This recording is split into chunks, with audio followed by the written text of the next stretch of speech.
Hangi aşamadayız? Şu anda kök yasa bu hafta aslında çıkması bekleniyordu. Bugün Cuma olmasına rağmen henüz meclise sunulmuş bir taslak yok. Elinizde hangi bilgiler var? İsterseniz izleyicilerim için önce oradan başlayalım. Hangi aşamadayız? Öncelikle aslında bugün evet parti sözcümüz Sayın Doğan ifade etti. Henüz bu konuda tartışmalar ve görüşmeler devam ediyor. O anlamıyla varılmış, ortaklaşılmış ya da bir sonuca varılmış durumda değil. Onu söyleyerek başlamak isterim. Tabii bu konuda beklentiler olduğunu ve her geçen gün de aslında kaygılı olarak beklediğini halkımızın çok iyi biliyoruz. O anlamıyla biz de evet bir an önce meclise gelmesini ve yasalaşmasını bekliyoruz çerçeve yasanın ama halihazırda görüşmeler devam ediyor, tartışmalar devam ediyor. Biliyorsunuz en son 20 Temmuz'da Sayın Öcalan'la bir görüşme yapılmıştı. Oraya İmralı heyetimiz gitmişti ve yaklaşık 5 saat süren bir görüşme vardı ve bu görüşmenin ana başlığını da çıkacak olan kök yasa oluşturuyordu. O anlamıyla orada aslında bir uzlaşı noktasına da varılmıştı. Şimdi bu uzlaşı noktasının aslında ya da oradaki tartışılan çerçevenin AKP ile de hükümetle de görüşülmesi, tartışılması ve ortaklaşması konusunda bir mesai harcanıyor. O anlamıyla bu mesainin halihazırda devam ettiğini ifade edebilirim. Merak ediyoruz. Şimdi ortada şöyle bir şey olduğu da bir gerçek. Taslak hakkında bir mutabakat var. İmralı'da en azından kulislere yansıyan bilgiler bu. Devlet heyetiyle ve İmralı heyetle yaptığı görüşmede bir mutabakattan söz ediliyor. Bu mutabakata rağmen neden bu kadar geciktirildi? Neden halen bu gecikme yaşanıyor? Sebeplerini neye bağlıyorsunuz? Evet doğru. Orada aslında genel olarak bir çerçeve paylaşıldığını ve bu çerçeve üzerine bir tartışma olduğunu ve bu tartışma sonucunda da bir ortak noktaya varıldığını biliyoruz. Heyetimiz de bu bilgilendirmeyi yapmıştı. Ve bu konuda aslında Sayın Öcalan'ın gerçek anlamda süreci ilerletmek, sürecin ilerlemesini, derinleşmesini sağlamak ve özellikle de bu yasa eşiğini aşmak açısından da aslında oldukça olumlu bir pozisyon takındığını ve süreci ilerletmek için de yeniden sorumluluk aldığını da görüyoruz. Bunu da ifade edebiliriz. O anlamıyla hiç adım atmamaktansa bir adım atmak çok daha önemli, çok daha ilerleticidir. Bu adım bizi geleceğe taşıyacaktır diye genel bir yaklaşım olduğunu da biliyoruz. Tabi burada hali hazırda şimdi İmralı'da da bir metin üzerinden bir tartışma yürütülmediğini ifade etmemiz gerekiyor. Yani bir taslak yazıya dökülmüş bir taslak üzerinden bir görüşme yürütülmedi. Doğal olarak burada da bir yazı üzerinden görüşme yürütülmüş değil yazılı metin üzerinden. O anlamıyla burada görüş farklılıkları var. AKP iktidarıyla onu ifade etmemiz gerekiyor. Bazı başlıklarda ihtilaflar var. Aynı bakış açısına sahip değil heyetimiz ve AKP'nin kendisi. O anlamıyla bu aynı bakmama meselesi ya da farklı düşünme meselesi ya da konulara farklı ele alma meselesi üzerinden de bir mesai harcanıyor. Tabii önemli olan burada siyasetin gerçekten sorun çözme sanatı olduğu gerçeğinden yola çıkarak sorunları aşmak ve bu farklı bakış açılarını toplumun yararı, Kürt sorunun demokratik çözümüne katkı sunacak bir şekilde bu yasa konusunda buluşturmak, birleştirmek. Hatırlarsınız aslında rapor aşamasında da çokça ihtilaflı konu vardı. Çokça farklı bakış açıları vardı. Sonuçta birbirinden çok farklı politik müktesebatlardan gelen siyasi partiler yan yana gelip o komisyonda yer almışlardı ve o rapor aşamasında yer almışlardı. Ama en nihayetinde uzun bir mesai sonucu karşılıklı diyalogla bir ortak çerçeve çıkması sağlanmış oldu. O anlamıyla biz burada da bu karşılıklı görüş alışverişiyle, tartışmayla herkesin kendisinden değil de biraz daha toplumun gözüyle, biraz daha sürecin gözüyle, biraz daha ihtiyaçlar gözüyle aslında sürecin ihtiyacı gözüyle meseleye bakarak bu sorunu aşacağını düşünüyoruz. Güncel konjüktürü, güncel siyasal gelişmeleri yerine uzun erimli meseleye bakmak ve gerçekten bu meseleyi stratejik ele almak. Yani partiler üstü, siyaset üstü. Herkesin kendisinin kendi bakış açısından, kendi çıkarından çıkıp aslında daha toplumsal, daha Türkiye'ye esas alan, Türkiye halkları gözüyle meseleye bakması gerektiğini söyledik. Şimdi DEM Parti'nin bakış aslında açık ve net bir şekilde böyle. Biz hep meseleyi partimizin gündelik siyasetinin dışında, gündelik çıkarlarının çok ötesinde görüyoruz. Bu bizim açımızdan ekmek kadar, su kadar önemli bir mesele. Barış meselesinin kendisi, Kürt halkı açısından ve DEM Parti açısından. O anlamıyla herkese de böyle bir çağrı yaptık ve böyle bakılması gerektiğini söyledik. Tabii bizim bunu söylemiş olmamız bunun her zaman hayat bulduğu anlamına gelmiyor. En nihayetinde gerçek anlamda iktidar ciddi bir şekilde birazcık geçmiş deneyimleri de gözeterek 2013-2015 sürecini de göz önünde bulundurarak çok temkinli, gerçek anlamda her şeyi bin defa tartarak adım attığını ve bu konuda çok yavaş hareket ettiğini, çok ölçtüğünü, çok tarttığını görüyoruz açıkçası. Bunlar tabii ki sürece olumlu yansımıyor. Onu ifade edelim. Bir defa güvensizliği derinleştiriyor bütün bunlar. Yani toplumsal beklenti çok yükselmişken hükümetin bu kadar ağırdan alması, bu kadar geriden alması, bu kadar yavaş hareket etmesi toplumda ciddi bir güvensizlik oluşturuyor. Bunun gündelik pratik içerisinde bir de beklenen ama atılmayan adımları buna eklediğimizde işte kayyum uygulaması gibi, ahim AYM kararları gibi, cezaevindeki mahpusların, arkadaşlarımızın bırakılmaması gibi pratikleri de eklediğimizde bu güvensizlik daha da derinleşiyor. O anlamıyla buradan çıkmak gerekiyor. Yani barış evet cesaret ister. Bunu açık ve net söyledik.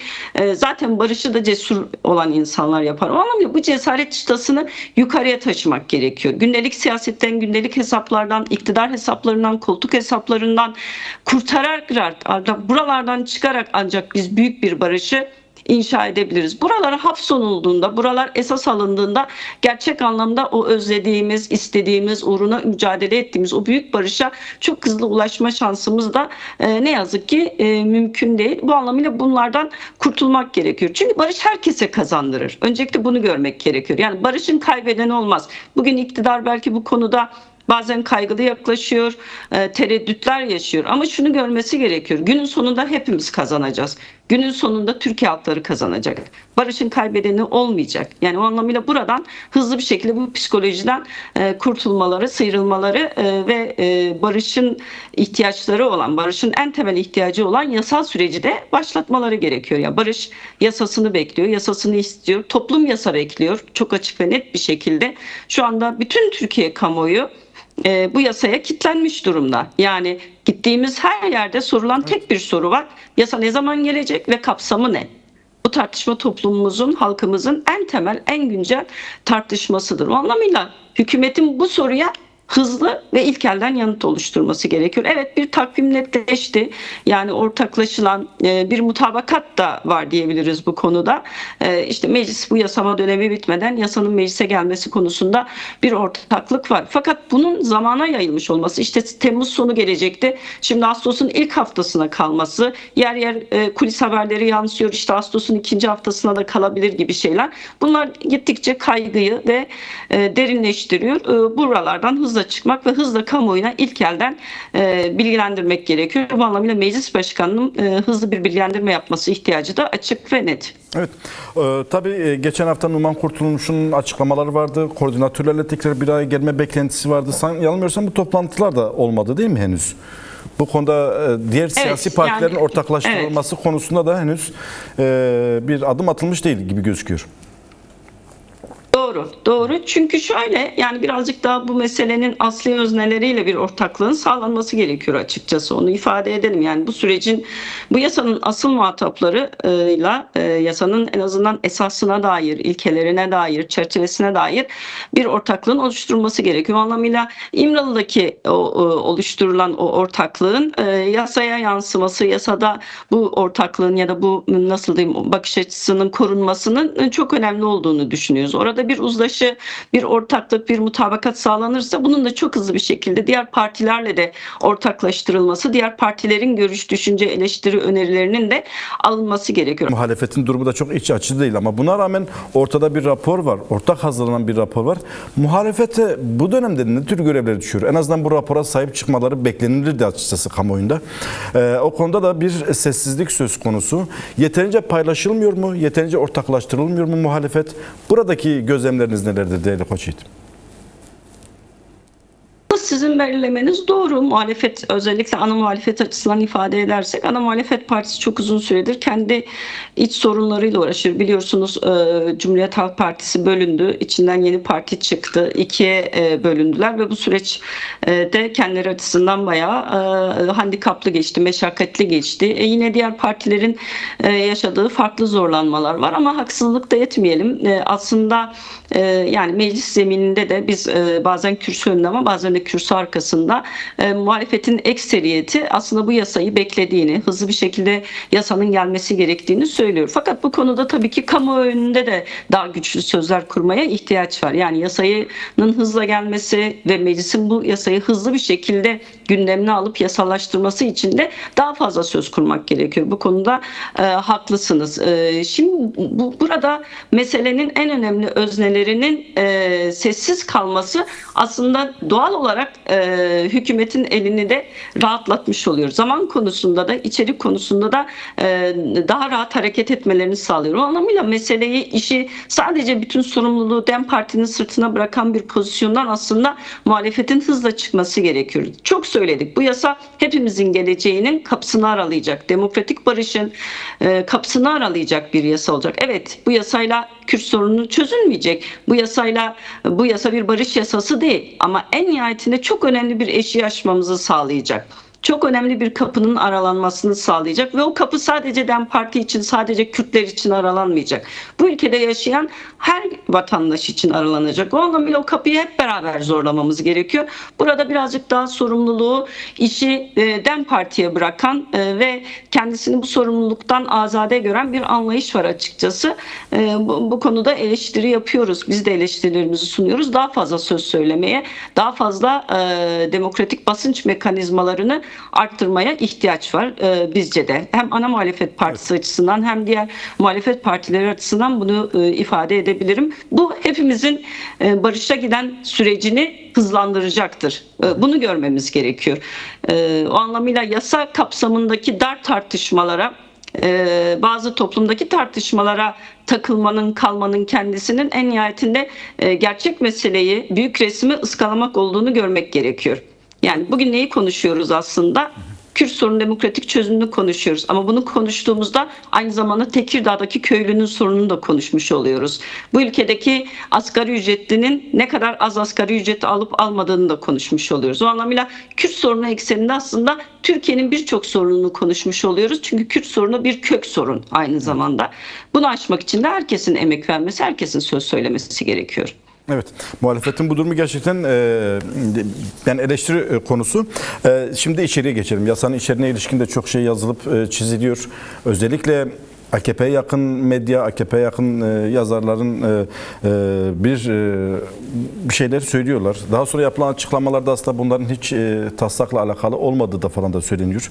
AKP gerçekten şu anda kafasında nasıl bir taslak var? Onu çözebildiniz mi, görebildiniz mi? Ya da o konuda neler biliyorsunuz değerli Koç Yiğit?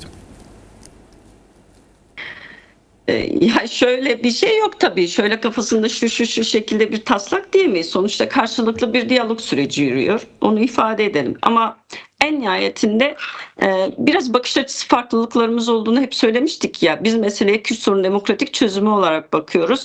AKP biraz daha tırnak içerisinde terörün tasfiyesi, silahların tasfiyesi olarak diye bakıyor. Şimdi bu meseleye, bu esastan bakış açısındaki farklılık sorunun çözümlerine ve yasa yapım sürecindeki meseleyi ele alışa da yansıyor doğal olarak. Yani biz büyük bir barışın kapısını aralabilecek bir yasadan, bir eşikten bahsederken ve buna uygun bir yasa, kapsayıcı, gerçekten kimseyi dışarıda bırakmamayan, Sayın Öcalan'ın özellikle yasal statüsünü, hukuk statüsünü içeren bir yasa isterken, daha kapsamlı bir yasa isterken AKP bu konuda daha dar, bir adım atalım sonrasını yapalım gibi genel bir yaklaşım olduğunu görüyoruz. Bunun meseleye bakış açısı ya da meseleye ele alışla çok ilişkili olduğunu düşünüyoruz açıkçası. Yani siz sorunu ortaya güvenlik sorunu olarak koyarsanız en nihayetinde çözümünüz de güvenlik endeksli olur. Evet. Yani meselenin tarihsel nedenlerini, sosyal nedenlerini, siyasal nedenlerini, kültürel nedenlerini, toplumsal nedenlerini ıskalarsanız eğer, meseleyi getirip sadece bir silah meselesine, şiddet meselesine, güvenlik meselesine indirgerseniz doğal olarak çözümünüz de o eksende, o darlıkta oluyor. Burada bu çok temel farkı herkesin iyi görmesi gerekiyor açıkçası. En büyük çelişki ya da en büyük farklılık burada. Ve doğal olarak bu farklılık metin yazımında da, rapor yazım aşamasında da karşımıza çıkıyor. Şimdi biz barış diyoruz mesela. Barış ve demokratik toplum süreci diye ifadelendiriyoruz bu süreci. Onlar terörsüz Türkiye süreci olarak ifadelendiriyor. Şimdi buradaki isimlendirme bile aslında meseleye nasıl yaklaştıklarını ortaya koyan bir şey. Şimdi buraları aşmak gerekiyor açıkçası. Eskinin diliyle, eskinin bakış açısıyla, eskiyi tekrar ederek yeniyi kurma şansı yok.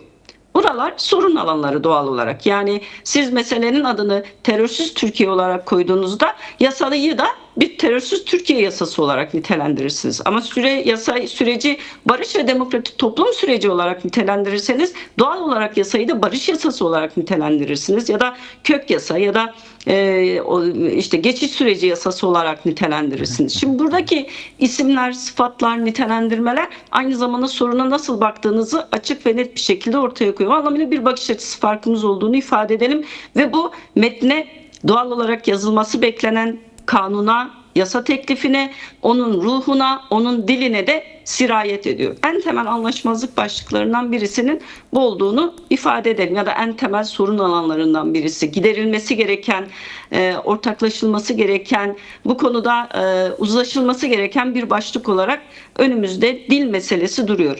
Dil, nitelendirme meselesi duruyor. Bunu söyleyelim. Diğer bir mesele tabii ki yasanın niteliği yani ve kapsamı. Biz kapsayıcı bir yasa olması gerektiğini söyledik. Bu anlamıyla istisnaları içermeyen bir yasa olması gerektiğini söyledik. Çünkü önemli bir kritik eşiği aştıracak ve bu eşik önemli diye ifadelendirdik. Fakat burada da bir kapsayıcı olmaması konusunda bir yaklaşım olduğunu görüyoruz hükümet kanadından. Daha dar bir yasa yapmak konusunda bir en azından yaklaşımları olduğunu görüyoruz. Buraların da tartışmalarla, konuşarak, müzakere edilerek, karşılıklı ne demek istediğimizi birbirimize anlatarak aşılacağına inanıyoruz açıkçası. Bunlar aşılması gereken noktalar diye duruyor önümüzde. Tabii ki en önemli noktalardan birisi bu yasa konusunda Sayın Öcalan'ın bugün sözcümüzde ifade etti aslında pozisyonunun kendisi. Sayın Öcalan bu sürecin asli muhatabı, en temel öznesi ve kendi hareketi, kendi örgütü kongresinde aldığı kararla da şunu ifade etti ya, bu sürecin pratikleşmesi için Sayın Öcalan'ın bu süreci yürütmesi gerekiyor. Bu bir hakikat, bu bir realite. Yani bugün işte yine görüyoruz. Sadece Kürtler de söylemedi. Bunu Sayın Devlet Bahçeli de dile getirdi. Hatta siyasi koordinatörlük önerisi de vardı. Buna rağmen henüz bir adım atılmış değil. Evet. Buyurun lütfen. Evet, yani burada Sayın Öcalan'ın rolünü, misyonunu, süreç içerisindeki pozisyonunu ıskalayacak bir yaklaşım bizi ilerletmez. Bunu görmemiz gerekiyor. Bu realiteyi görerek, bu realiteyi kabul ederek Sayın Öcalan'ın özellikle de çalışma koşullarının, özgür iletişim koşullarının ve süreci yürütebileceği bütün koşullarının düzeltilmesi gerekiyor. Ve aynı zamanda bunun tabii ki hukuksal bir güvenceye de kavuşturulması gerekiyor. Yani hukuktan yoksun, sadece bir fiili durum üzerinden işleyen bir sürecin en nihayetinde sorunlu olacağını çok ifade ettik. Bir kez daha ifade etmekte fayda var. O anlamda bir hukuksal güvenceye ihtiyaç var. Bu hukuksal güvenceye mutlaka yasa kapsamında yer verilmesi gerekiyor. Bunu içermeyen bir yasa da en nihayetinde amacın, istenen, beklenen amacın oluşmasının önünde eksik kalacaktır. Bunu görmemiz gerekiyor. Yani sonuçta tek taraflı ya biz şunu istiyoruz, böyle bir yasa çıkaracağız deyip çıkarılan onlarca yasa var geçmişte Mahir Bey, görmüşsünüzdür işte. Yani pişmanlık yasaları var, başka yasalar var. Ama sonuçta geldiğimiz noktada yeni bir sürecin içerisindeyiz ve bütün o yasaların işe yaramadığını biliyoruz. Niye yaramadılar? Çünkü tek taraflı iradeyle çıkarılmışlardı. Yasadan faydalananların görüşü, düşüncesi alınmamıştı. ben yaptım, oldu bitti anlayışına getirilmişti. Şimdi o anlamıyla öncelikle bu bakış açısının hızlı bir şekilde terk edilmesi gerekiyor. Buradaki uzlaşı arayışının, buradaki mutabakat arayışının kıymetli olduğunun da altını çizmemiz gerekiyor. Bunun geliştirilmesi gerekiyor ve dediğim gibi o geçmişin referanslarından ve geçmişin bakış açısından kurtulmak bu süreç açısından en doğru, en hayırlı adımlardan birisi olacaktır. Tabii dile aslında siz de vurgu yaptınız da şimdi AKP'nin özellikle bu tartışma konusu olan konularda işte kamuoyunun hassasiyetini sürekli dile getirdiğini biliyoruz. Kamuoyunda barış dilinde de bir yetersizlik var aslında. Barış dili de kullanılmıyor. Bu konuda aslında biraz da kamuoyunu hazırlamak, kamuoyunu, Türkiye kamuoyundan bahsediyorum, geniş kamuoyundan bahsediyorum. Hazırlamak biraz da dilde de bitiyor. Bunu bilerek mi yapıyor iktidar yoksa bu alanda top çevirmek mi istiyor? Neden barış dilini kamuoyuna hakim kılmıyor? Onu sorayım en azından size. Burada çok ciddi bir yetersizlik olduğunu ifade edelim. Bunu AKP'li yetkililere de söylüyoruz. Yani örneğin merkez medyanın çok önemli bir kısmı kendi kontrollerindedir. İsteseler aslında pekala bu 2 yıl içerisinde Türk halklarını barış için enforme edebilirlerdi. Bu süreci anlatabilirlerdi. Gerçek anlamda bu sürecin yeni bir başlangıç olarak örgütleyebilirlerdi. Ama bundan ısrarla imtina eden bir yaklaşımları olduğunu görüyoruz. Dil konusunda çok ciddi sorunlar olduğunu ifade edelim. Hem Sayın Öcalan'a yönelik kullanılan terminoloji açısından hem süreci tarif eden dil bakımından çok ciddi sorunlar olduğunu görüyoruz ve bu gerçek anlamda kabul edilebilir değil. Bunu ifade etmek gerekiyor. Diğeri de bir barışın toplumsallaşması gibi bir süreç var. Evet diyeceksiniz ki şimdi peki barışın içinde miyiz? Hayır. Bir barışın arifesindeyiz değil mi? Bir çözümün arifesindeyiz. Biz çözüm oldu demiyoruz. Barış da oldu demiyoruz. Ama en nihayetinde onun arifesindeyiz. İşte yasa yapım aşamasıyla yasa yapıldıktan sonra da bu konuda bir adım daha ilerlemiş olacağız. Bu bir süreç meselesi zaten. Bugünden yarına her türlü sorun çözülecek biz hiç demedik. Bundan sonra da demeyeceğiz. Bu bir mücadele meselesi aynı zamanda. Yani Kürt halkı açısından bugüne kadar nasıl kazandığı her şeyi mücadeleyle kazandıysa bugün de büyük barışını da yine mücadeleyle kazanacak. Bundan sonra ki her şeyi de yine mücadeleyle örgütlenerek kazanacak. Bunu görmemiz gerekiyor. Fakat hükümetin de bundan azade olmadığını ifade edelim. Yani siz eğer barış istiyorsanız bu barışın toplumsallaşması için de mekanizmalar kurmanız gerekiyor. Halihazırda elimizde barışın toplumsallaşması ve farklı kesimlere ulaşması için tek enstrüman aslında mecliste kurulan komisyonun kendisiydi. Niye? Oraya farklı çevreler geldi. Kendilerini anlattılar. İşte basın, Türkiye halkları bunu izledi ve kısmen ne konuşuluyor, ne tartışılıyor, kim nasıl bakıyor görme imkanına kavuştu. Fakat geçmiş dönemlere bakalım. 2013-2015'te ki çözüm sürecine ya da deneyimine baktığımız zaman bunu çok geniş bir kesimle yürütüldüğünü görüyoruz. İşte akil insanlar heyeti, sanatçılar, aydınlar, yazarlar, gazeteciler yani aslında bir seferberlik haliyle süreç anlatılıyordu.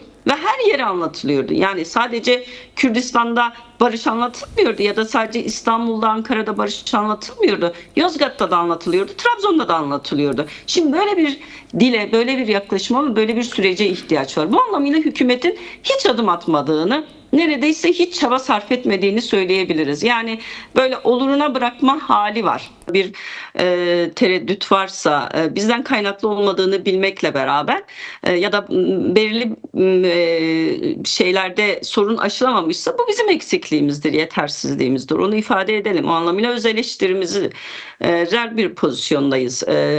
Çok çabaladık, çabalıyoruz da hala. Çokça toplantılar aldık, çokça halk toplantıları yaptık, STK'larla bir araya geldik. Türkiye'de neredeyse bir araya gelmediğimiz, süreci anlatmadığımız tek bir kurum kalmamıştır diyebilirim yani.